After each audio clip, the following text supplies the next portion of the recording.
Okay, friends, once again, welcome back and very good afternoon to everybody.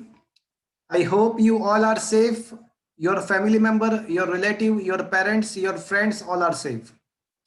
And you are enjoying this new era, this new way of learning. Friends, we are discussing a very interesting chapter. That is the dual nature of matter and radiation. Friends, ये ऐसा chapter है जिससे हमको ये पता चलता है कि हमारे ह्यूमन बीइंग में हमने इतने सारे इन्वेंशन कर दिए तो भी भगवान के पास कुदरत के सामने हम कुछ भी नहीं है। हम आज दिन तक ये पता नहीं लगा पाए हैं कि एक्चुअली ये जो रेडिएशन है वो किस नेचर में है। क्या वो वेव है या क्या वो पार्टिकल है, वो आज दिन तक हमको पता ही नहीं चला है। In some of the circumstances, we assume that the radiation as a wave in nature, like a polarization, interference, diffraction, etc. For some of the phenomenon, while in the other hand, for some of the phenomenon like a photoelectric effect, like a Crompton effect, and like a radiation of a black body, we have to consider that the radiation is in the particle, that is a photon nature. So still we are not able to identify what is exactly. Similarly, our common sense tells us that matter must be made by the atoms, uh, electron, proton, neutron. So matter is generally, it is in the particle in form. Our common sense tells us that matter है तो वो particle के form में ही होना चाहिए, उस बहुत सारे particle को मिला के वो matter बनती है. But friends, controversial to that, in some of the circumstances we have to consider the matter in the wave form. तो ये हमारे भेजे में नहीं जाए इस टाइप का सिचुएशन है, बट है वो सही है। कुछ सर्कमस्टेंसेस में हमको मैटर को एज अ वेव लेना पड़ेगा, वो एज अ वेव बिहेव करेगा। And that is why the name of this chapter is a dual nature of the radiation and matter. तो अभी राइट नाउ हम ये चैप्टर का जो फर्स्ट पार्ट है, the dual nature of the radiation, वो अभी हम डिस्कस कर रहे हैं। मैटर का जो सेक्शन है वो हम बाद में डिस्कस करेंगे। तो रेडिएशन में हम डिस्कस कर रहे थे, हमने ये डिस्कस किया था लास्ट टाइम कि लिनार्ड ने जो एक्सपेरिमेंट किया था तो उसके बेस पे कुछ हमने कंक्लूजन्स, 4-5 कंक्लूजन्स हमने डिराइव किए थे, और वो जो कंक्लूजन्स थे उसको हमने वेव थ्योरी के हिसाब से रेडिएशन को अगर वेव है ऐसा कंसिडर करके अगर उसको समझने की ट्राई करेंगे तो पता चलता है कि ये जो वेव थ्योरी है ना, वो ये कंक्लूजन्स को एक्सप्लेन करने में कोलैप्स हो रही है। चलो फटाफट मेरे साथ बोलना, मैं आधा सेंटेंस बोलूंगा, आपको आधा कंप्लीट करना है। एक बार फिर से हम जो एक्सपेरिमेंट थे, लिनार्ड्स ने जो एक्सपेरिमेंट किए थे correspondent to the photo electric effect, उसके जो रिजल्ट थे वो एक बार फटाफट याद करेंगे। The very first thing, the number of electrode, number of emitted electron पर unit time, number of emitted electron per unit time, that is a photoelectric current, is directly proportional to the intensity of the radiation. As the intensity increases, the number of photoelectron increases. Number one. Number two, stopping potential, or I can say the maximum kinetic energy of the photoelectron does not depend on the intensity, but it will increase with the frequency. जो maximum kinetic energy electron का था उसको major करने के लिए हमने stopping potential को base बनाया था। तो there is a relation between the maximum kinetic energy and stopping potential, and that relation was Kmax equals to EV0। तो स्टॉपिंग पोटेंशियल के हिसाब से हमको मैक्सिमम काइनेटिक एनर्जी का आइडिया मिल जाता है। तो ये पता चल रहा था, ये पता लग रहा था कि ये जो स्टॉपिंग पोटेंशियल है वो इंटेंसिटी के साथ उसका कोई लेना देना नहीं है, वो फ्रीक्वेंसी के साथ वेरी हो रहा है। That was the second conclusion. Number 3, irrespective of intensity, चाहे इंटेंसिटी कोई भी हो, but if your incident frequency is larger than the threshold frequency, then emission occurs, must takes place. So that is the third conclusion. Fourth, this phenomenon, this effect is spontaneous. It can be electron can be emitted within a 10⁻⁹ seconds. 10⁻⁹ second. तो ये सारे results थे तो उसको explain करने के लिए wave theory जो था ना वो कोलैप्स हो गया. मतलब at that time it was believed, it was prevailing that the radiation is in the wave nature. It was a well established, it was a well established truth that the radiation must be in the wave in nature. But this, from this theory, from this effect, photoelectric effect, they come to know that there is something missing in our concept. साइंटिस्टों को ऐसा लगने लगा कि कुछ अभी हमारे समझ से बाहर है, कुछ चीज अभी ऐसी है कि जो हमको पता नहीं है. सो ये जब चल रहा था, सो एट दैट टाइम, यहाँ पे अब टेक्स्ट में जो नहीं दिया है वो मैं बोल रहा हूँ, थोड़ा सुन लो. ये सारी चीज चल रही थी. So at that time Max Planck was the person. वो मैक्स प्लांक है ना, वो ब्लैक बॉडी के रेडिएशन के साथ एक्सपेरिमेंट कर रहा था. तो उसको ऐसा पता चला कि ये जो ब्लैक बॉडी के जो रेडिएशन का जो एनर्जी कर्व है, एनर्जी ग्राफ है, तो उसको वेव थ्योरी के द्वारा एक्सप्लेन नहीं किया जा सकता. मैक्स प्लांक ने सबसे पहले ऐसा इन्वेंशन किया कि radiation of a black body के रिगार्डिंग जो एनर्जी कर्व है वो वेव थ्योरी के द्वारा एक्सप्लेन नहीं किया जा सकता. तो सबसे पहले Maxwell had given the revolutionary idea, revolutionary assumption. उसने ऐसा बताया कि ये जो ब्लैक बॉडी के केविटी के अंदर जो वॉल है, ब्लैक बॉडी के अंदर जो वॉल है केविटी के अंदर, वहां से जो सोर्स के द्वारा जो एनर्जी रिलीज होती है, रेडिएशन जो बाहर आता है, वो कंटिन्यूअस फॉर्म में नहीं होना चाहिए, वो वेव फॉर्म में नहीं होना चाहिए. उसने सबसे पहले ऐसा बताया कि ब्लैक बॉडी के केविटी के वॉल के अंदर जो सोर्सेस है, वहां से जो एनर्जी जनरेट हो रही है, रेडिएशन जो जनरेट हो रहा है, वो कंटिन्यूअस फॉर्म में नहीं हो रहा है, वो डिस्क्रीट फॉर्म में हो रहा है. Energy emitted, radiation emitted from the source is in the discrete manner, it is not in the continuous manner. ऐसा सबसे पहले बताया मैक्स प्लांक ने. उसने ये आर्ग्यूमेंट किया कि जो भी एनर्जी ब्लैक बॉडी में से बाहर निकल रहा है वो डिस्क्रीट फॉर्म में, वो एच एफ के इंटीग्रल मल्टीपल में ही बाहर आएगा.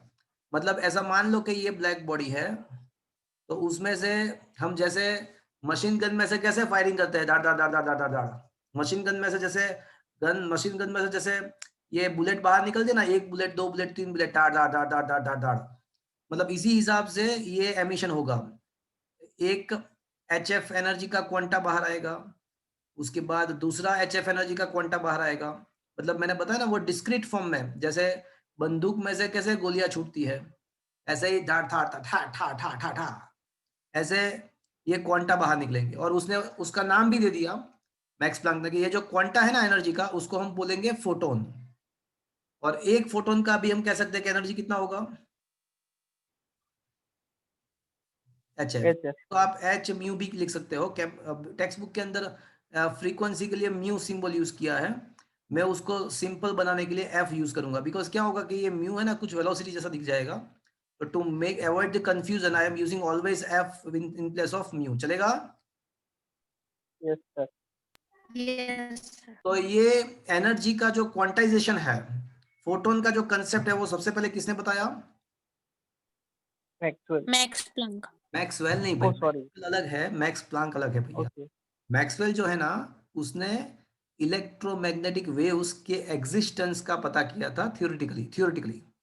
That was a Maxwell. उसने 4 सर कंसेप्ट का यूज किया था. हाँ बोलो सर. क्वांटाइजेशन એટલે क्वांटाइजेशन का मतलब ऐसा हुआ कि कोई भी चीज किसी पर्टिकुलर चीज का इंटीग्रल मल्टीपल में होना, उसको क्वांटाइजेशन बोलते हैं.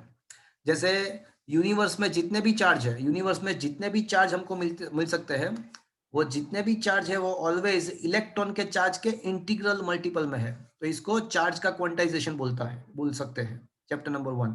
यहाँ पे देखो, यहाँ पे मैंने क्या बताया कि ये जो ब्लैक बॉडी में से जो रेडिएशन बाहर आ रहा है वो एच एफ के इंटीग्रल मल्टीपल में ही बाहर आएगा. 1hf 2hf 3hf obviously. तो इसको एनर्जी का क्वांटाइजेशन बोलते हैं. समझ में आया आपको? Yes sir. मतलब क्या हुआ, क्वांटाइजेशन होना मतलब कुछ चीज के इंटीग्रल मल्टीपल में होना। Okay okay yes sir. Okay. तो ये सर सबसे पहले फोटोन का जो कंसेप्ट था वो दिया था मैक्स ना प्लैंक ने। अब आइंस्टाइन ने क्या किया,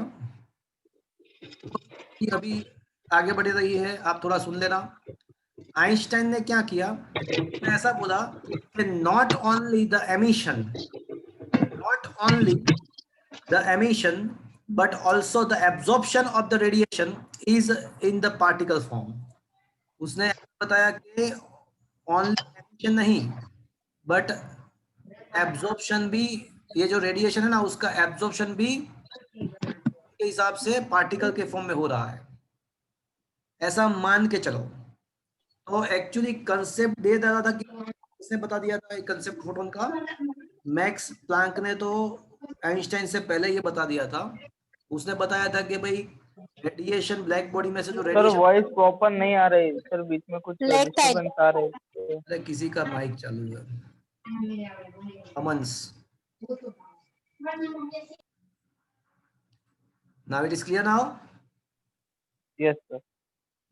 तो मैक्स प्लैंक ने ये बता दिया था कि ब्लैक बॉडी में से जो एमिशन होगा रेडिएशन का वो फोटोन के फॉर्म में होगा and each photon is having a energy of HF, वो बता दिया था।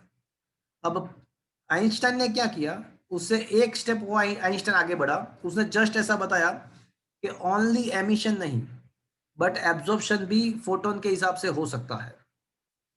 तो फ्रेंड्स अगर ऐसा मान ले तो अब ये फोटो इलेक्ट्रिक इफेक्ट का जो इवेंट है वो हम उसको वापस से एक बार समझने की ट्राई करेंगे। बट अब हम ऐसा मान के चलेंगे कि जो मेटल के ऊपर जो रेडिएशन इंसिडेंट हो रहा है वो किस फॉर्म में है, फोटोन के साथ वो रेडिएशन। हाँ रेडिएशन जो इंसिडेंट हो रहा है वो किस फॉर्म में है ऐसा मान के चलेंगे अभी,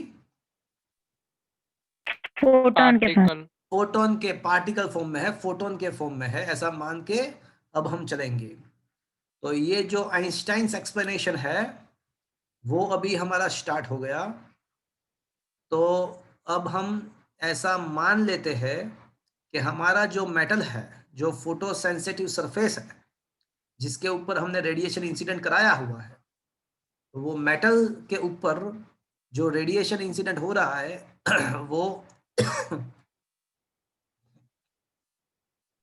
सर फोटोन पार्टिकल नेचर है या वेव नेचर? अरे फोटोन पार्टिकल नेचर है, particle of the radiation is called photon. तो photon is a particle form of a radiation. तो मान लो, सर वो भी प्रोटॉन्स और इलेक्ट्रॉन से बना होगा या अलग ही है पूरा? नहीं, photon is a chargeless particle. Photon is not a charged, it is a chargeless neutral. Sir मतलब उसके एलिमेंट्री क्या है, एलिमेंट? उसका एलिमेंट्री कुछ भी नहीं है, वो उसको फोटोन ही बोलते हैं। Photon itself is elementary, photon itself is elementary. Okay, okay sir. तो अब ऐसा मान लो कि हमारे पास जो रेडिएशन जो यहाँ पे इंसिडेंट हो रहा है वो ऐसे, जैसे बंदूक में से कैसे गोलियां बाहर निकलती है, था दाड़ दाड़ दाड़, तो ऐसे फोटोन भी यहाँ पे मेटल सरफेस पे इंसिडेंट हो रहा है।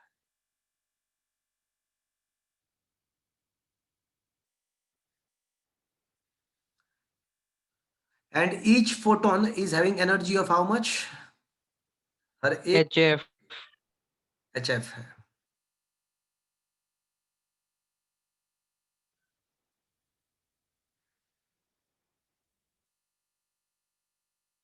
चलो, अब यहाँ पे अगर ऐसा हो रहा है तो यहाँ पे दो पॉसिबिलिटीज है। केस वन, आपका जो इंसिडेंट फ्रीक्वेंसी है ना वो थ्रेशोल्ड फ्रीक्वेंसी से कम है। तो अगर आपका इंसिडेंट फ्रीक्वेंसी थ्रेशोल्ड फ्रीक्वेंसी से कम है तो मल्टीप्लाई करते हैं दोनों को h से, तो HF will be less than HF0, ऐसा होगा। Yes sir. यस तो ये जो HF है ना वो तो फोटोन का एनर्जी है, एंड HF नॉट तो क्या है आपको पता होगा, ये थ्रेशोल्ड फ्रीक्वेंसी को h से मल्टीप्लाई करते हैं तो आपको क्या मिलेगा, वर्क फंक्शन मिलेगा।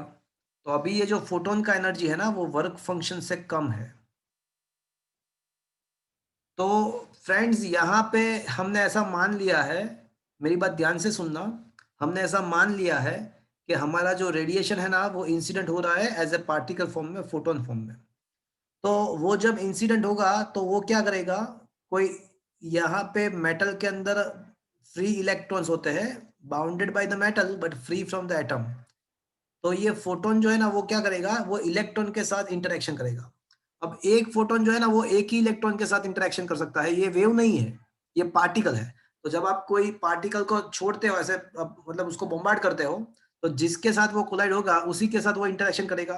वो ऐसे वेव नहीं है कि वो डिस्ट्रीब्यूट हो जाएगा। Is that clear? तो ये फोटोन जब मेटल के ऊपर, मेटल के सरफेस पे ऊपर इंसिडेंट होगा तो वो क्या करेगा, जहां पे इंसिडेंट हुआ वहां पे जो इलेक्ट्रॉन है उसके साथ वो क्या करेगा, इंटरेक्शन करेगा।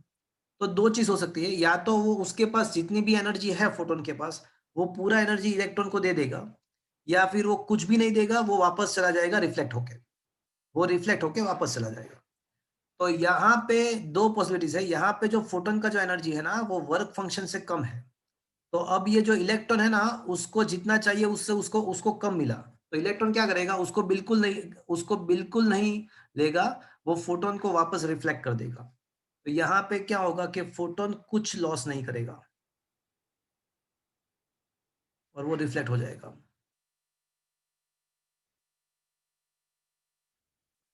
तो फोटोन का अगर एनर्जी इलेक्ट्रॉन्स के वर्क फंक्शन से कम है तो at the time of interaction between the photon and electron will going to take nothing from the photon and photon is going to be reflected back.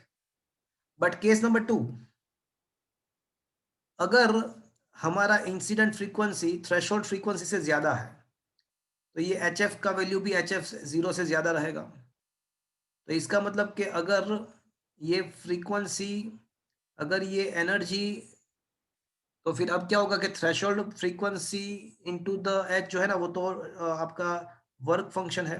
तो फिर ये क्या हो जाएगा कि फोटोन का जो एनर्जी है वो आइदर वर्क फंक्शन जितना हो जाएगा या फिर उससे ज्यादा होगा। तो अभी जो फोटोन इलेक्ट्रॉन के साथ इंटरेक्शन करेगा तो इलेक्ट्रॉन, फोटोन है ना वो अपना जितना भी एनर्जी है वो कंप्लीटली वो उसको दे देगा, इलेक्ट्रॉन को देगा। फोटोन अपना कंप्लीटली जो जितना भी एनर्जी है वो लॉस कर देगा और वो पूरा एनर्जी किसको मिल जाएगा, इलेक्ट्रॉन को। इलेक्ट्रॉन को। अब इलेक्ट्रॉन को स्पॉन्टेनियसली कितना एनर्जी मिला, उसके वर्क फंक्शन से ज्यादा मिला, तो उसको स्पॉन्टेनियसली वर्क फंक्शन से ज्यादा एनर्जी मिला, तो क्या होगा इलेक्ट्रॉन का, एमिशन। एमिशन हो जाएगा। तो चलो ये चीज पता चले आपको, एक चीज कंफर्म हुआ। कौन सा चीज कंफर्म हुआ,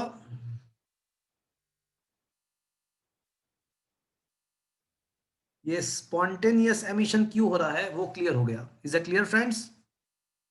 यस सर। सर हाँ बोलो। सर ये केस 1 में HF less than work function है तो धीरे धीरे करके जितने भी नहीं नहीं नहीं, photons मैं वही तो आगे बता रहा तक- हूँ, मैं वही बता रहा हूँ। देखो इंटरेक्शन धीरे धीरे नहीं होता, इंटरेक्शन ऑन द स्पॉट होता है। तो अगर इलेक्ट्रॉन को उसके वर्क फंक्शन से कम एनर्जी मिलेगा तो ऐसा नहीं कि एक बार फोटोन आया तो वो मिला, फिर दूसरी बार फोटोन आएगा तो थोड़ा थोड़ा और लेगा, ऐसा नहीं होगा। वो on the spot at the time of interaction वो बिल्कुल नहीं लेगा, फोटोन को रिफ्लेक्ट कर देगा। Is that clear? Yes sir.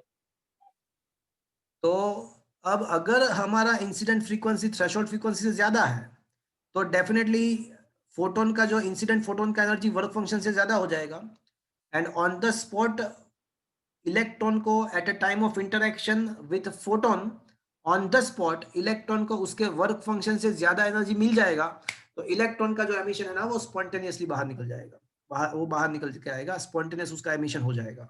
Is it clear friends? Yes, yes sir. Sir. अब चलो मान लो, अभी ऐसा मान लो कि इलेक्ट्रॉन को जो बाहर निकलने के लिए जो मिनिमम एनर्जी रिक्वायर्ड है, देखो अंदर तो बहुत सारे इलेक्ट्रॉन होते हैं, बट कुछ इलेक्ट्रॉन ऐसे होते हैं कि जिसको बाहर निकलने के लिए थोड़ा ही मतलब वर्क फंक्शन जितना ही एनर्जी रिक्वायर्ड है। मेटल के बहुत अंदर की साइड ऐसे भी इलेक्ट्रॉन होंगे कि जिसको वर्क फंक्शन से ज्यादा एनर्जी का रिक्वायरमेंट होगा, बट जिस इलेक्ट्रॉन को वर्क फंक्शन जितना ही एनर्जी रिक्वायर्ड है तो वो बाहर निकल के आएगा। अब मान लो कि जो वर्क फंक्शन है ना वो 5 जूल है, और मान लो कि हमारा जो फोटोन का जो एनर्जी है ना वो मान लो कि 8 जूल है। तो मैंने दिया 8 जूल, इलेक्ट्रॉन को चाहिए था कितना बाहर निकलने के लिए 5 जूल, तो अब इलेक्ट्रॉन कितने काइनेटिक एनर्जी के साथ बाहर निकलेगा बताओ मुझे। 3। हाँ तो 3 करने मतलब आप देखो आपने दिया 8 जूल, उसको चाहिए था बाहर निकलने के 5 जूल, मतलब 5 जूल तो है ना वो यूटिलाइज हो जाएगा बाहर निकलने के लिए। तो उसके पास at a time when it release from the metal उसके पास कितना बचेगा? 3 joule. 3 joule. And with that energy, it will came out from the metal. So I can say the maximum kinetic energy of electron when the electron came out from the metal, its kinetic energy equals to आपने बताया 3, but 3 आपने 3 लाने के लिए आपने क्या किया था? HF0 minus HF। नहीं उल्टा बोले आप, कौन ज्यादा है? फोटोन का ज्यादा है, तो HF minus HF0, you can also write it is a HF minus 5। तो ये इक्वेशन बहुत काम का है, and on the basis of this equation Einstein got the Nobel Prize।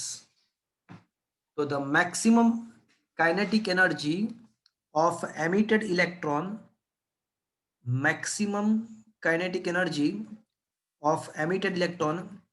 can be given by this formula। और क्या ये formula practically जो हो रहा था उसके साथ कंपेटेबल है? तो यस इट इज। पूछो क्यों? क्यों? क्योंकि हमने ऐसा देख लिया था कि जो इलेक्ट्रॉन एमिट हो रहा है उसका मैक्सिमम काइनेटिक एनर्जी किसके साथ चेंज हो रहा था? इंसिडेंट रेडिएशन के, बोलो। फ्रीक्वेंसी के साथ। तो क्या ये हो रहा है, क्या ये maximum kinetic energy incident radiation के फ्रीक्वेंसी के ऊपर डिपेंडेंट है? यस और no? Yes sir. Yes. Apart from that, याद करो, apart from that it is also depend on the type of metal. देखो यहाँ पे वर्क फंक्शन जो होता है ना वो टाइप ऑफ मेटल के ऊपर डिपेंडेंट होता है। तो वो दोनों चीज वहां पे हमने क्लियर किया, वहां पे एक्सपेरिमेंटली हमने फाइंड किया था कि जो स्टॉपिंग पोटेंशियल है, जो मैक्सिमम काइनेटिक एनर्जी इलेक्ट्रॉन का है, वो दो चीज के ऊपर डिपेंडेंट है, incident frequency and the type of metal. तो यहाँ पे वो दोनों चीज रिफ्लेक्ट हो रही है इस इक्वेशन में, देखो कंप्लीटली। ये फाई नॉट जो है ना वो वर्क फंक्शन होता है, एंड वर्क फंक्शन जो होता है ना वो आपको पता होगा कि वर्क फंक्शन जो होता है वो टाइप ऑफ मेटल के ऊपर डिपेंडेंट है।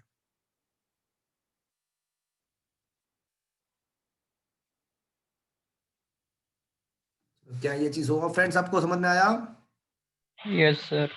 Apart Yes, from sir. that, it is still not over. Apart from that, as we know, half mv max square is equals to ev0.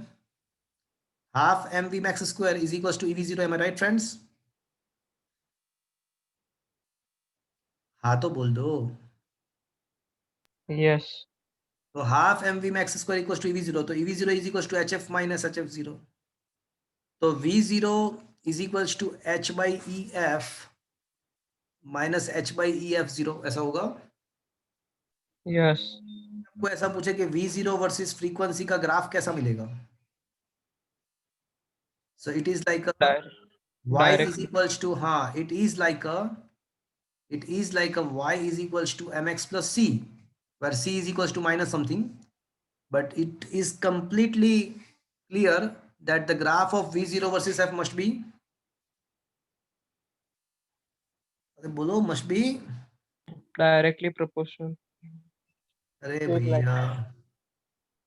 भैया, it must be a straight line because y is equals to mx plus c, तो straight line का ही equation है ना। तो याद करो practically हमने जब v0 वर्सेस f का ग्राफ ड्रॉ किया था तो वो कैसे क्या मिला था हमको? Straight line. स्ट्रेट लाइन मिला था, तो यहाँ पे वो तो हमको एक्सपेरिमेंटली मिला था ना, और यहाँ पे वही चीज हमको थियोरेटिकली मिलता है। मतलब जो एक्सपेरिमेंटली जो ग्राफ मिला था वही यहाँ पे theoretically, not only up to this but one more thing you can add here, one more thing you can add. आप अगर इसका एक्स इंटरसेप्ट फाइंड करो, look at this equation, look at this equation, and if you want to find the x intercept, आपको उसका y coordinate 0 करना पड़ेगा। तो make v0 0, y coordinate 0 कर दो और f को सब जगह इक्वेशन बनाओ, तो क्या मिलेगा? v0 अगर 0 ले लेते हैं, मतलब y कोऑर्डिनेट 0 ले लेते F हैं, नॉट तो आपका ये हो जाएगा h by e common, f minus f zero is equal to 0। तो h बाई ई 0 में जाएगा तो कैंसिल हो जाएगा, तो क्या हो जाएगा आपका f is equals to F not f not. तो फिर फ्रेंड्स ये भी पता चल गया कि ये जो प्रैक्टिकली ये ग्राफ भी याद करो आप, थ्रेशोल्ड फ्रीक्वेंसी से ही तो स्टार्ट हो रहा था। तो प्रैक्टिकली जो ग्राफ मिल रहा था वो सेम टू सेम यहाँ पे इक्वेशन से भी मिल रहा है, थ्योरेटिकली भी मिल रहा है। तो it is exact compatible with the experimental results. Am I right friends? Yes sir. तो आइंस्टाइन, हाँ, तो आइंस्टाइन ने जो अजम्पशन किया उसके द्वारा हम आगे बढ़े, तो एक्सपेरिमेंटल रिजल्ट एक के बाद एक जितने भी एक्सपेरिमेंटल रिजल्ट्स थे उसके साथ यहाँ पे ये एक्सप्लेनेशन मैच हो रहा है। देखो कौन कौन सा मैच हो गया, एक तो स्पॉन्टेनियस एमिशन हो गया, फिर दूसरा क्या हो गया मैच, जो मैक्सिमम काइनेटिक एनर्जी है वो फ्रीक्वेंसी के साथ क्यों इंक्रीज हो रहा है वो भी मैच हो गया। फिर v0 वर्सेस f का ग्राफ जो है वो स्ट्रेट लाइन, और उसका जो x इंटरसेप्ट है वो f नॉट है, वो भी पता चल गया। सर एक चीज बाकी है, मुझे बताएगा क्या बाकी है? अब एक ही चीज बाकी है, कोई बताएगा मुझे क्या बाकी है? इंटेंसिटी। एग्जैक्टली अब बाकी ये है कि हमने एक्सपेरिमेंटली रिजल्ट में ऐसा भी पढ़ा था, ऐसा भी हमने डिराइव किया था कि जैसे इंटेंसिटी बढ़ेगा तो नंबर ऑफ फोटो इलेक्ट्रॉन्स भी इंक्रीज होगा। इंक्रीज होगा। तो वो अभी मुझे एक्सप्लेन करना चाहिए।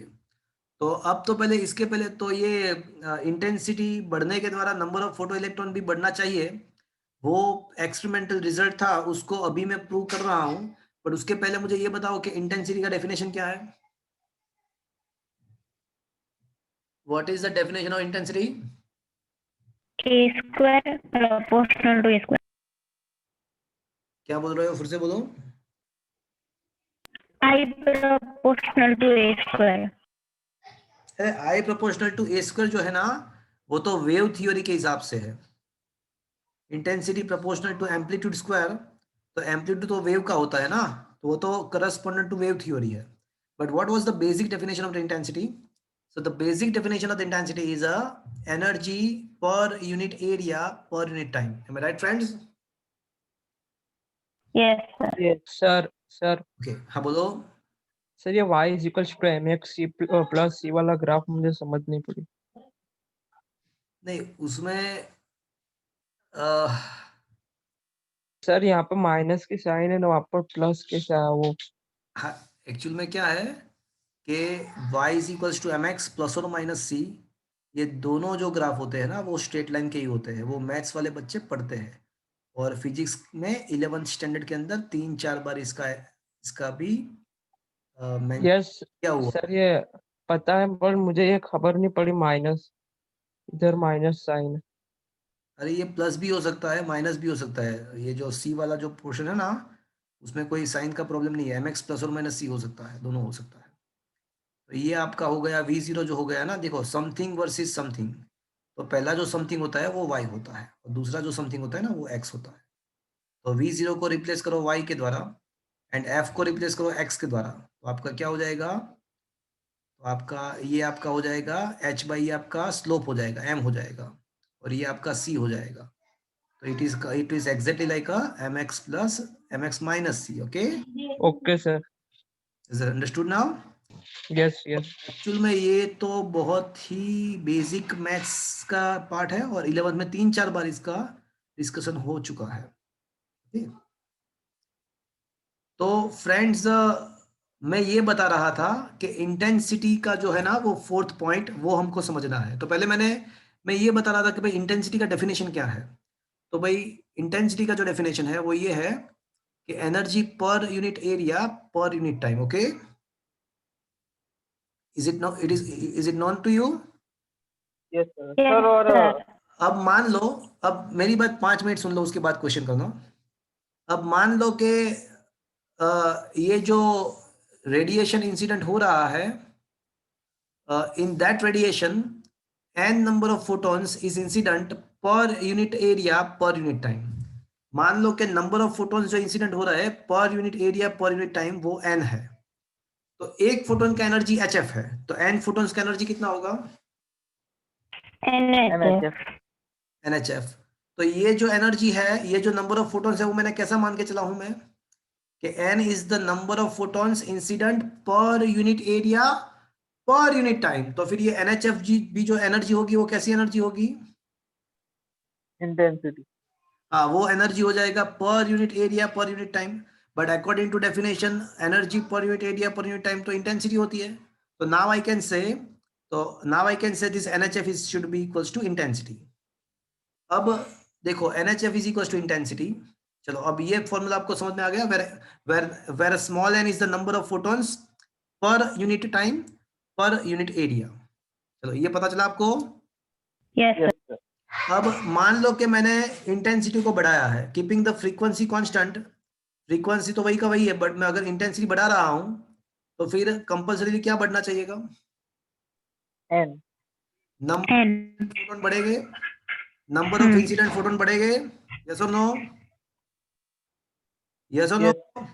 तो सोच लो, अगर नंबर ऑफ फोटॉन्स बढ़ेंगे तो ज्यादा फोटोन इलेक्ट्रॉन के साथ इंटरेक्शन करेंगे। तो अगर ज्यादा फोटोन इलेक्ट्रॉन के साथ इंटरेक्शन करेंगे तो नंबर ऑफ इलेक्ट्रॉन्स जो एमिट करेंगे वो भी Increase. ज्यादा हो गया।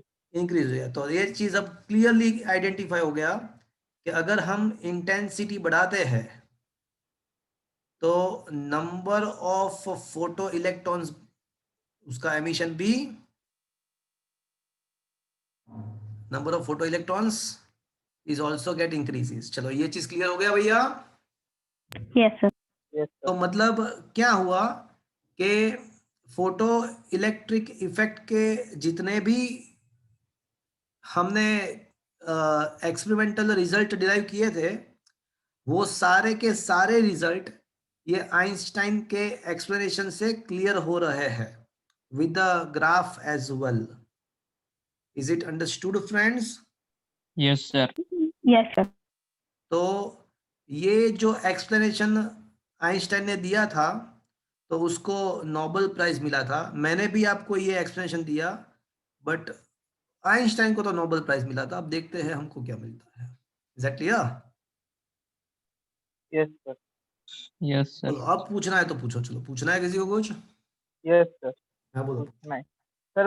अगर जो काइनेटिक एनर्जी इलेक्ट्रॉन को मिली वो फिर ट्रैवल तो करेगा, बट आगे एनोड है पॉजिटिव चार्ज, तो उसको और ज्यादा अट्रैक्ट करेगा, तो उसे और ज्यादा काइनेटिक हाँ, एनर्जी तो मिलेगी, तो वो हम्म, हाँ, तो वो ट्रैवल करे। बट अगर जितना अट्रैक्शन होना चाहिए उससे जो एनर्जी मिलनी चाहिए उससे भी ज्यादा काइनेटिक एनर्जी है इलेक्ट्रॉन के पास, तो वो जाएगा एनोड के पास या फिर वहाँ पे स्ट्राइक देखो करेगा मतलब। मान लो कि यहाँ पे इलेक्ट्रॉन जो है ना वो 10 जूल जितने काइनेटिक एनर्जी से बाहर आ रहा है, और यहाँ पे सामने उसके एनोड है मान लो, और वो पॉजिटिवली चार्ज है, तो क्या करेगा वो 10 जूल तो उसके पास है ही, और ये उसको एडिशनल काइनेटिक एनर्जी मिलेगा। तो on reaching the anode it is having a kinetic energy k0 plus something, that is 10 joule plus something, उसको ज्यादा मिलेगा। तो वहां पे वो एनोड पर पहुंचेगा तो उसका काइनेटिक एनर्जी इंक्रीज हो जाएगा। तो उसमें क्या प्रॉब्लम है? और अगर यहाँ पे नेगेटिव चार्ज है तो वो तो आपको पता है कि ये नेगेटिव चार्ज क्या करेगा, रिपल्सन करेगा। तो एक टाइम एक पोटेंशियल ऐसा आएगा कि जिसका ये एक पोटेंशियल ऐसा आएगा कि जिसके द्वारा ये केमैक्स का वैल्यू सेटिस्फाई हो जाए, तो एट दैट टाइम वो स्टॉप हो जाएगा। तो अब क्या पूछ रहे थे आप? सर मतलब अगर इलेक्ट्रॉन को हम स्टेशनरी रखें और फिर हम पोटेंशियल डिफरेंस क्रिएट करे, तो इलेक्ट्रॉन जो वेलोसिटी से मूव करेगा उससे भी ज्यादा वेलोसिटी उसे फोटोन से मिल रही है, अगर ऐसा केस होता तो। नहीं अगर हम क्या बहुत बोल रहे हाई हो, क्या फ्रीक्वेंसी, क्या बोल क्या रहे हो आप, फिर से बोलो। तो मतलब जो नॉर्मल, अगर हमने कोई एक मतलब 5 वोल्ट की बैटरी लगाई है, डीसी बैटरी, और नहीं उससे पहले वो बैटरी की बात बाद में आएगी, पहले एमिशन होगा इलेक्ट्रॉन का, वो इलेक्ट्रॉन का एमिशन के लिए क्या बोल रहे हो आप। हाँ, तो इलेक्ट्रॉन का एमिशन होने के बाद उससे जो काइनेटिक एनर्जी मिल रही है फोटोन से एक्स्ट्रा, हाँ, मतलब अगर ये जो फोटोन का एनर्जी एग्जैक्टली वर्क फंक्शन जितना है, अगर फोटोन का एनर्जी एग्जैक्टली वर्क फंक्शन जितना है, तो इलेक्ट्रॉन बाहर निकल के वो रेस्ट पे आ जाएगा, बाहर निकलेगा इलेक्ट्रॉन, बट वो आगे नहीं बढ़ेगा। अगर हमारे फोटोन का एनर्जी वर्क फंक्शन से ज्यादा है, तो वो बाहर भी निकलेगा, कुछ काइनेटिक एनर्जी अचीव भी करेगा। और अगर हमारे फोटोन का एनर्जी वर्क फंक्शन से कम है, तो कुछ नहीं होगा, फोटोन रिफ्लेक्ट होके वापस चला जाएगा। तो आप बताओ।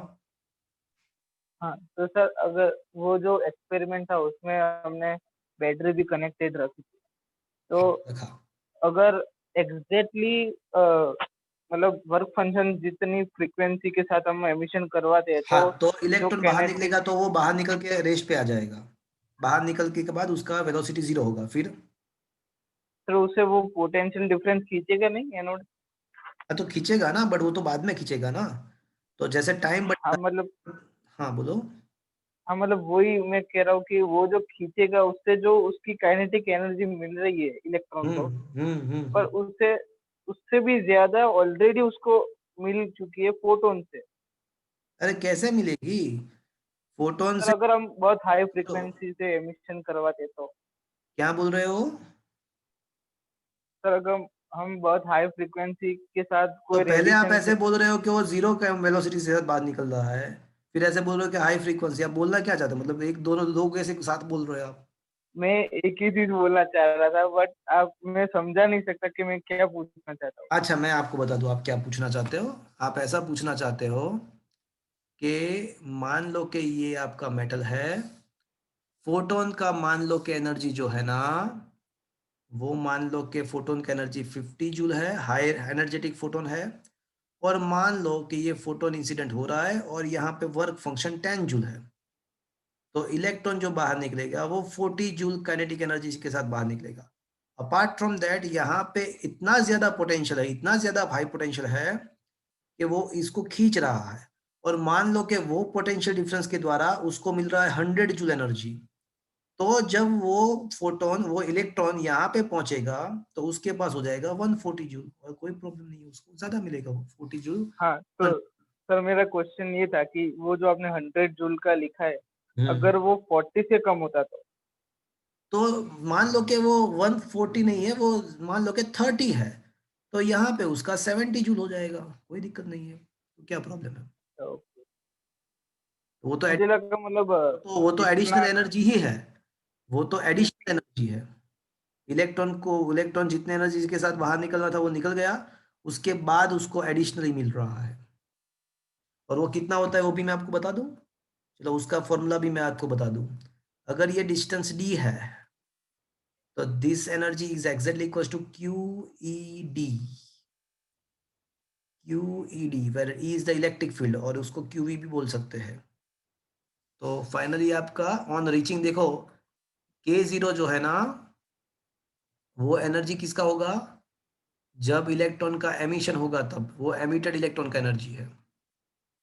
और ये जो के है वो क्या है, energy of the same electron on reaching anode. Okay. हाँ सर, और इसके कॉन्सिक्वेंस में करंट पर कोई इफेक्ट पड़ेगा, मतलब जो नहीं, सर्किट में करंट करंट के दौड़ रहा है। इफेक्ट कोई फर्क नहीं पड़ेगा। करंट किसके ऊपर डिपेंडेंट है, नंबर ऑफ इलेक्ट्रॉन्स पर यूनिट टाइम। स्टॉपिंग पोटेंशियल इसके साथ कनेक्टेड है, केमैक्स के साथ। करंट नंबर ऑफ इलेक्ट्रॉन्स पर यूनिट टाइम के साथ डिपेंडेंट है। ओके। Okay sir. तो फ्रेंड्स, जितने भी फोटो इलेक्ट्रिक इफेक्ट के कंक्लूजन्स लिनार्ड ने एक्सपेरिमेंटली डिराइव किए थे, वो सारे रिजल्ट अगर वेव थ्योरी के द्वारा समझने का ट्राई करेंगे, तो कंट्रोवर्सी क्रिएट होगा, मतलब वो नहीं समझा सकती है। बट फोटोन थ्योरी हम ऐसा मान के चले कि रेडिएशन जो इंसिडेंट हो रहा है और उसका जो एब्जॉर्प्शन हो रहा है मेटल के द्वारा रेडिएशन का जो एब्जॉर्प्शन हो रहा है वो फोटोन फॉर्म में है। तो सारे conclusions to the point completely compatibly उसको हम एक्सप्लेन कर सकते हैं। Is that clear friends? Yes sir. Yes. एक और साइंटिस्ट था, नाम था उसका मिलिकन। वो थोड़ा जेलसी फील कर रहा था। मिलिकन था ना, वो थोड़ा जेलसी फील कर रहा था। उसको क्या करना था, उसको आइंस्टाइन को कुछ भी करके रॉन्ग प्रूव करना था। क्या करना था भाई मिलिकन को? आइंस्टाइन को रॉन्ग प्रूव करना था। आइंस्टाइन को रॉन्ग प्रूव करना था। तो उसने क्या किया, मिलिकन ने एक काम किया, उसने ना सोडियम मेटल के ऊपर एक्सपेरिमेंट किया और सोडियम मेटल के लिए उसने V0 वर्सेस फ्रीक्वेंसी का ग्राफ निकाला। सोडियम मेटल के लिए स्टॉपिंग पोटेंशियल वर्सेस फ्रीक्वेंसी का ग्राफ उसने एक्सपेरिमेंटली डिराइव किया। एंड उसने क्या किया, इसका स्लोप फाइंड किया। और देखो एट दैट टाइम आइंस्टाइन ने ऑलरेडी ये इक्वेशन बना दिया था। तो according to the Einstein equation what should be the slope of the V0 versus f graph? देखो ये V0 वर्सेस f ग्राफ का स्लोप क्या होगा? H/E। H/E। तो इसका दूसरा मीनिंग ऐसा हुआ कि अगर हम स्लोप को इलेक्ट्रॉन के चार्ज के साथ मल्टीप्लाई करते तो क्या मिल जाना चाहिए मुझे? Planck constant. प्लैंक कांस्टेंट मिल जाना चाहिए अकॉर्डिंग टू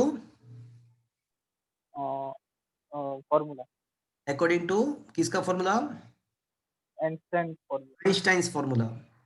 तो अब मिलिकॉन को ऐसा लगा, मिलिकॉन को, कि मैं है ना ये स्लोप को ई से मल्टीप्लाई कर दूंगा और अगर मैं ऐसा प्रूव कर दूं कि ये प्लैंक कांस्टेंट नहीं है तो मेरा काम हो जाएगा कि आइंस्टाइन का थ्योरी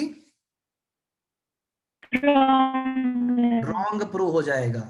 तो उसने ऐसा किया, उसने क्या किया, सोडियम मेटल के ऊपर एक्सपेरिमेंट किया, V0 मतलब स्टॉपिंग पोटेंशियल वर्सेस फ्रीक्वेंसी का ग्राफ ड्रॉ किया, उसका स्लोप निकाला और उसको ई से मल्टीप्लाई किया। उसको ऐसा दिल में था कि यहाँ पे प्लैंक कांस्टेंट नहीं मिलना चाहिए, बट अनफॉर्चुनेटली क्या हुआ, उसका जो आंसर आया वो प्लैंक कांस्टेंट के साथ मैच हो गया। तो वो करना चाहता था क्या? वो करना चाहता था रॉन्ग प्रूव करना है। आइंस्टाइन को रॉन्ग प्रूव करना चाहता था। उससे उल्टा हो गया। वो क्या हो गया, आइंस्टाइन के थ्योरी को ज्यादा कंपेटिबिलिटी मिली, उसका थ्योरी ज्यादा ज्यादा करेक्ट हो गया। Is that clear friends? आई चीज समझ में? तो Yes, sir. एक क्वेश्चन है ऐसा कि मिलिकन क्या करना चाहता था और उसके द्वारा क्या हुआ। तो करना चाहता था आइंस्टाइन को रॉन्ग, बट उसके ये काम से आइंस्टाइन के थियरी को ज्यादा सेटिस्फेक्शन मिला, ज्यादा एस्टेब्लिशमेंट मिला। Is that clear? Is it understood yes. Friends? एक बहुत ही अच्छा टॉपिक हमने डिस्कस किया।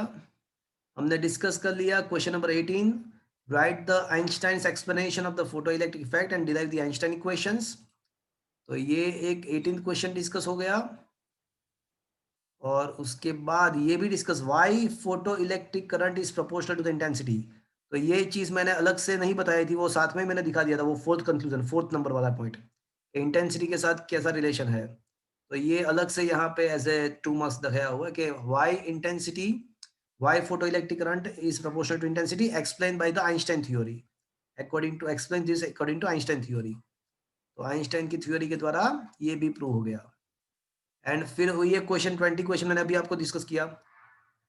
In experiment aimed to disprove Einstein equation, how Millikan prove Einstein equation. वो डिस्प्रूव करना चाहता था बट उसके उससे उसका अपोजिट हो गया, वो उसने ज्यादा एस्टेब्लिशमेंट दिया उसको। तो ये वाला जो चीज था वो भी मैंने आपको हिस्ट्री बता दिया। इज दैट क्लियर मिलिकॉन का भी? Is it understood friend? Yes sir. तो फ्रेंड्स ये पूरा जो था एक एक्सप्लेनेशन आइंस्टाइन का, वो आपको समझ में आया होगा। ये बहुत ही इंपॉर्टेंट है। Question number 18 is the very most important. 19 भी आपको 2 मार्क्स में करना है, 20 को करने की जरूरत नहीं है, वो जस्ट हिस्ट्री है। Okay, is it understood? चलो 21 is only just your concept, वो जो अभी हमने जो भी किया उसके साथ लिंक्ड है।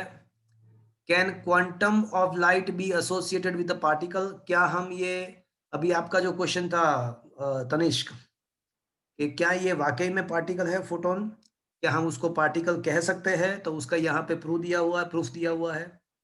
देखो क्या लिखा है, ये जस्ट आपके नॉलेज के लिए है, ये एग्जाम में प्रिपेयर करने की जरूरत नहीं है। क्वेश्चन ऐसा है कि क्या हम ये फोटोन को पार्टिकल कह सकते हैं? तो उसका कुछ रीजन है। Photo electric effect gives one unusual fact that when the light interact with the matter, it behave as a like a made up of discrete quantum of energy, and each quanta is having energy of hf. There are two evidence that light can be associated with a particle. Number one, Einstein derived the important result that the quantum of light has a momentum h f by c, where h is a Planck constant, f is a frequency, and c is the velocity of light. Thus the quantum light of energy hf and momentum is hf by c, hence the quantum of light can be associated with particle. देखो momentum किसका हो सकता है?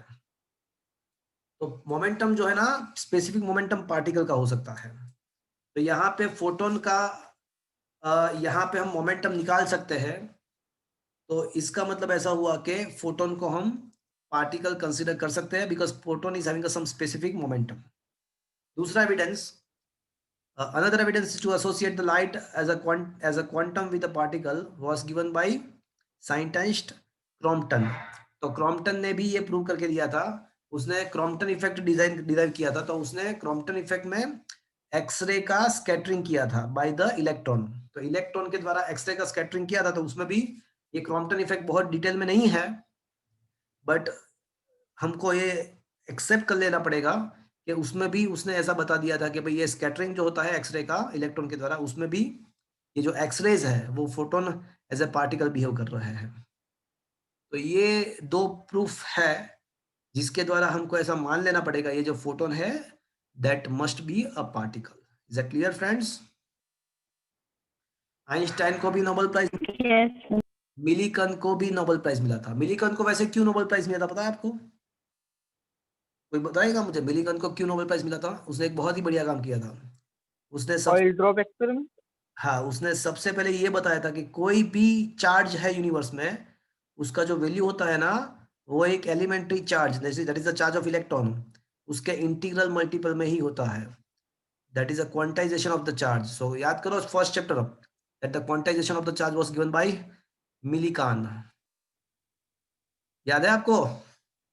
हाँ तो हाँ Yes. Kahn was awarded a Nobel Prize of his work on invention of elementary charge particle. Elementary charge particle, that is a charge of electron, and there is some work on the photoelectric effect as well. तो ये मिलीकन। अब जो question मैं कराने जा रहा वाला हूँ वह बहुत ही इंपॉर्टेंट है, बार बार पूछते हैं, और ये पूछेंगे तो बहुत ही आपको अच्छा रहेगा। Write down the characteristic of the photons. Photons के कुछ 4-5 कैरेक्टरिस्टिक लिख के बताओ। तो फ्रेंड्स ये बहुत बार पूछा हुआ है, लास्ट बोर्ड के एग्जाम में भी पूछा हुआ था ये चैप्टर में से। तो फोटॉन्स के कुछ कैरेक्टरिस्टिक हम डिस्कस करेंगे from the Einstein's photo electric effect explanation and from the Crompton effect we can derive some characteristic of the photons like this. Number one, during the interaction of the radiation with matter, the radiation is behave like a real particle. That means photon can behave as a real particle. That is number one. तो उसका सबसे पहला photon का characteristic है वो उसको हम अभी डिस्कस किया, इसके हिसाब से कह सकते हैं कि हम फोटोन को एज अ रियल पार्टिकल हम ले सकते हैं। Number one. Number two, photon का जो मोमेंटम है वो hf/c है। अब ये मोमेंटम hf/c कहाँ से आया, तो उसका पूरा प्रूफ मैं आपको बता रहा हूं, आप थोड़ा ध्यान से मेरी बात सुनना। From theory of relativity of Einstein, energy of any particle, देखो any particle, it is not for only photon, for any particle कोई भी पार्टिकल का जो एनर्जी है ना, वो आइंस्टाइन ने बताया था कि हम इसको ऐसे लिख सकते हैं, p² c² plus m0² c², c⁴, where m0 is a mass of particle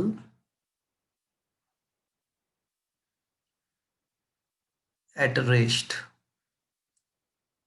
उसको हम रेस्ट मास भी बोल सकते हैं। जब पार्टिकल, देखो ये थ्योरी ऑफ रिलेटिविटी है ना, वो बहुत ही अलग टाइप की है। वो ये बता रही है कि कोई भी पार्टिकल एट द रेस्ट होता है ना, तो उसका मास अलग होता है, और जब वो मोशन में आता है तो उसका मास बदल जाता है।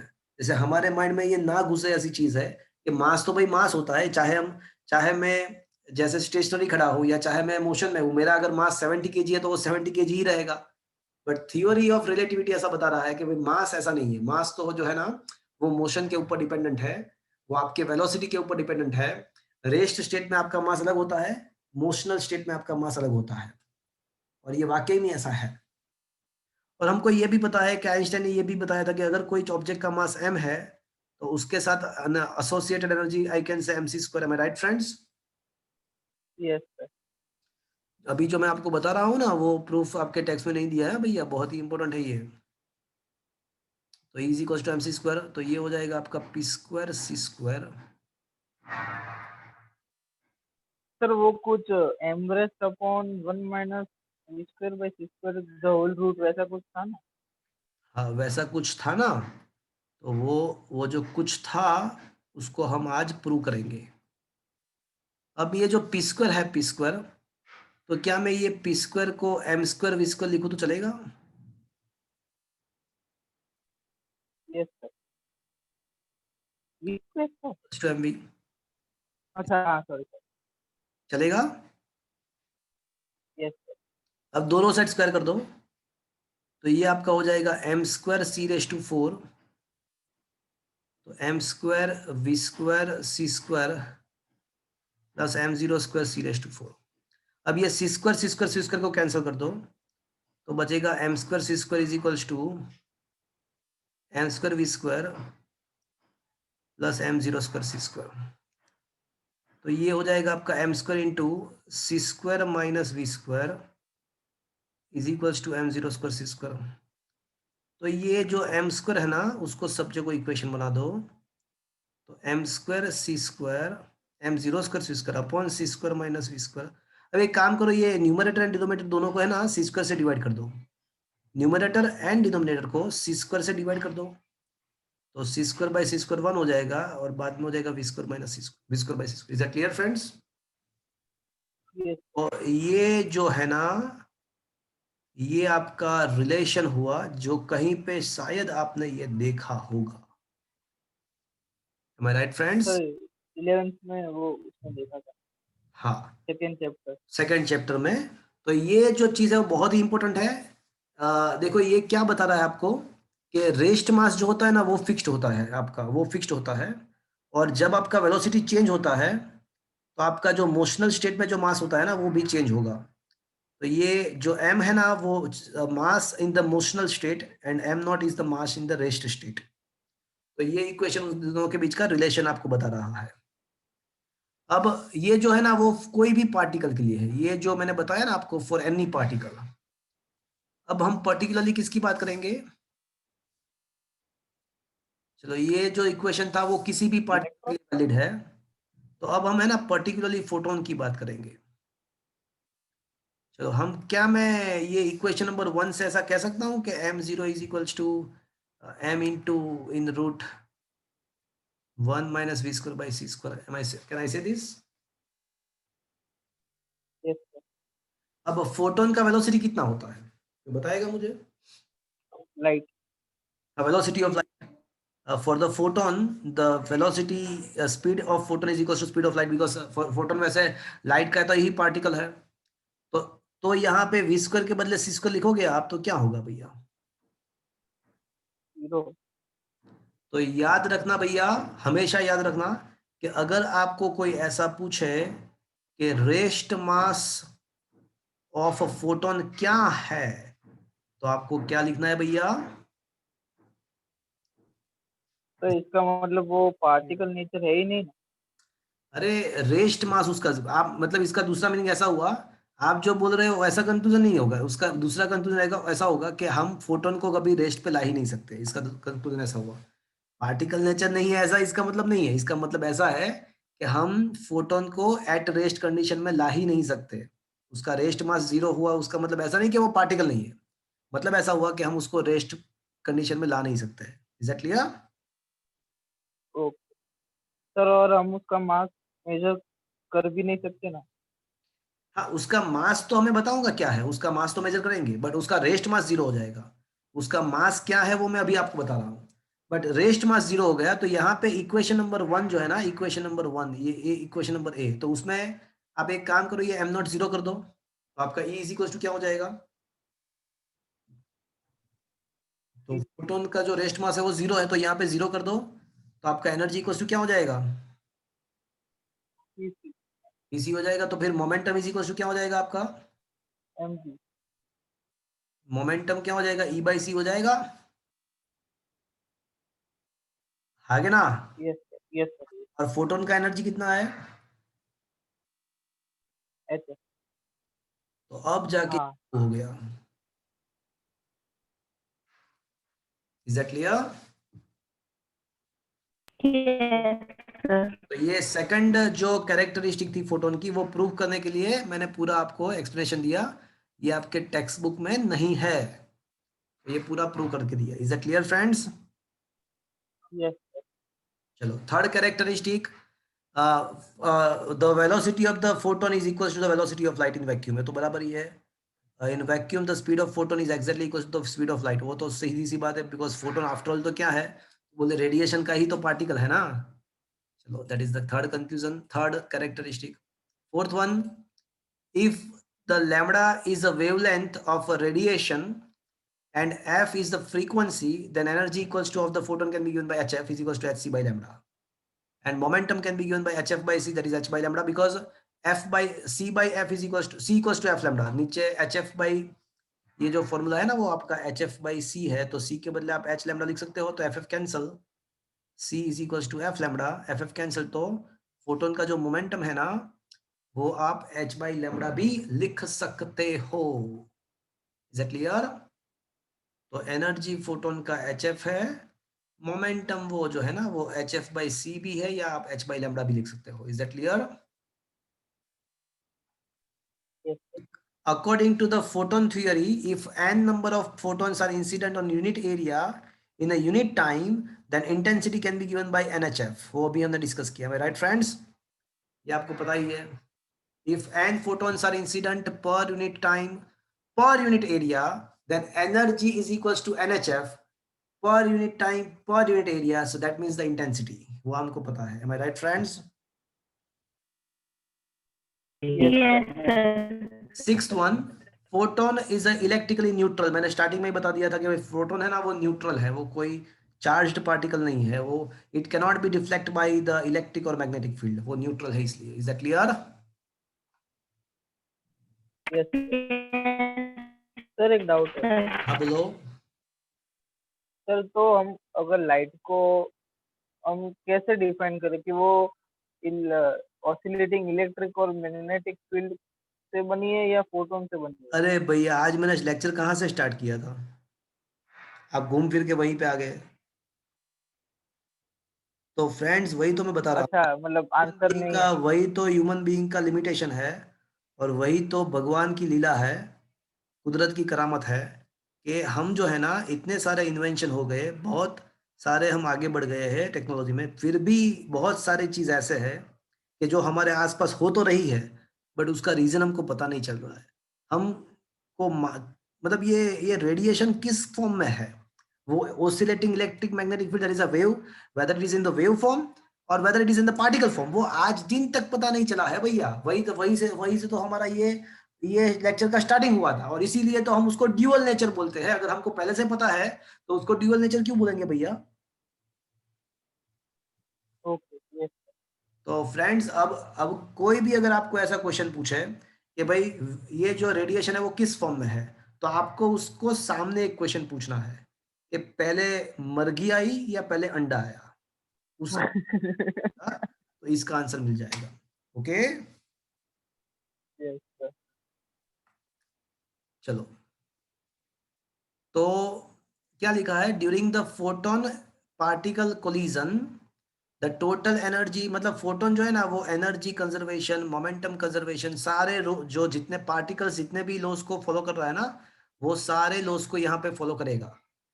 बट हाँ, ऐसा हो सकता है कि फोटोन नंबर कंजर्व ना हो, बिकॉज कभी कभी क्या होता है कि फोटोन डिस्ट्रॉय हो जाता है, फोटोन एब्जॉर्ब हो जाता है, तो number of photon, photon number जो है ना वो कंजर्व नहीं भी हो सकता है। कभी फोटोन प्रोड्यूस भी हो सकता है, फोटोन एब्जॉर्ब भी हो जाता है, तो number of photon may be not conserve, but energy, momentum, वो सारे कंजर्वेशन फॉलो करेंगे। Is it clear?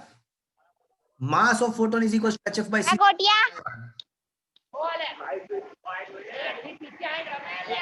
Mass of photon is equal to hf by c square. कहां से आया?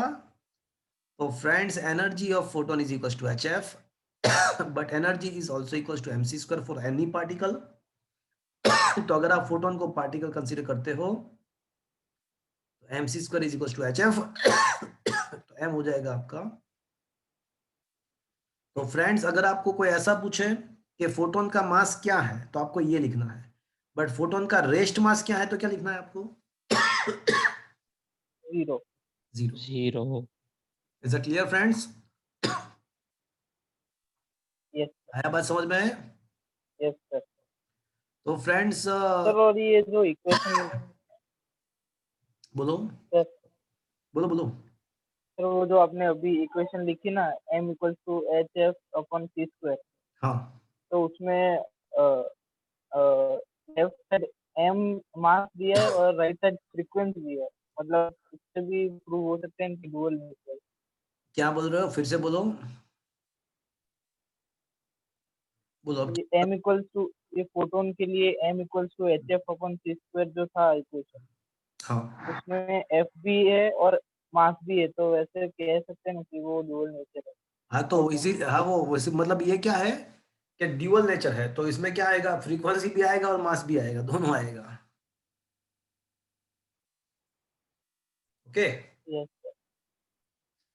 तो यस अगर आपको ये क्वेश्चन पूछते हैं तो आपके लिए अच्छा रहेगा, आप थोड़ा अगर एक बार रीड कर लेते हो तो आराम से ये याद रह जाए। ऐसा क्वेश्चन है, कैरेक्टरिस्टिक ऑफ फोटोन, 8 कैरेक्टरिस्टिक है, आप 6-7 लिख सकते हो एग्जाम में, अगर सारे याद आए तो अच्छा है। फ्रेंड्स, ये चैप्टर का हाफ पार्ट कंप्लीट हुआ, मतलब रेडिएशन के दो नेचर जो है, वेव नेचर हमने 10th चैप्टर में सीख लिया था, पार्टिकल नेचर हमने आज कंप्लीट किया। अब इस चैप्टर का दूसरा जो आधा पार्ट है, that is a matter, dual nature of a matter. तो मैटर का पार्टिकल नेचर तो हम सालों से पढ़ते आए हैं 5th स्टैंडर्ड से, तो मैटर हमको पहले से पता है कि वो पार्टिकल फॉर्म में ही होता है, वो पता ही है हमको, उसको अलग से पढ़ने की जरूरत नहीं है। बट यहाँ पे अब हम क्या करने वाले हैं, मैटर के वेव नेचर का स्टडी। वेव नेचर के स्टडी करेंगे। Is that clear friends?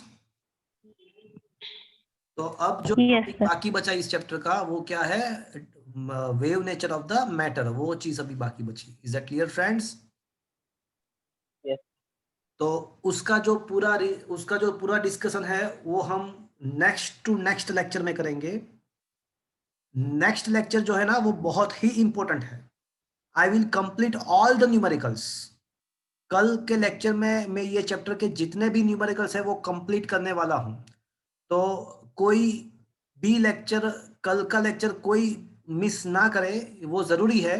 ये चैप्टर के अंदर आपके बोर्ड के एग्जाम में, गुजरात बोर्ड के एग्जाम में 6 मार्क्स के क्वेश्चन पूछने वाले हैं, उसमें 3 एमसीक्यू है, 3 एमसीक्यू है और एक क्वेश्चन 3 मार्क्स का है। तो 3 मार्क्स के क्वेश्चन में थ्योरी भी आ सकता है, न्यूमेरिकल भी आ सकता है। नेक्स्ट लेक्चर आपके जितने भी ये चैप्टर के न्यूमेरिकल्स है वो सारे न्यूमेरिकल खत्म हो जाएंगे। मैं आपको एक पूरा चार्ट बना के दूंगा जिसके अंदर पूरे इक्वेशंस भी आ जाएंगे और पूरे न्यूमेरिकल्स भी मैं खत्म करूंगा। So don't miss the tomorrow's lecture, tomorrow is the most important lecture. Okay friends, आज का सेशन मैं यहाँ पे खत्म कर रहा हूँ। Friends, don't miss the next lecture.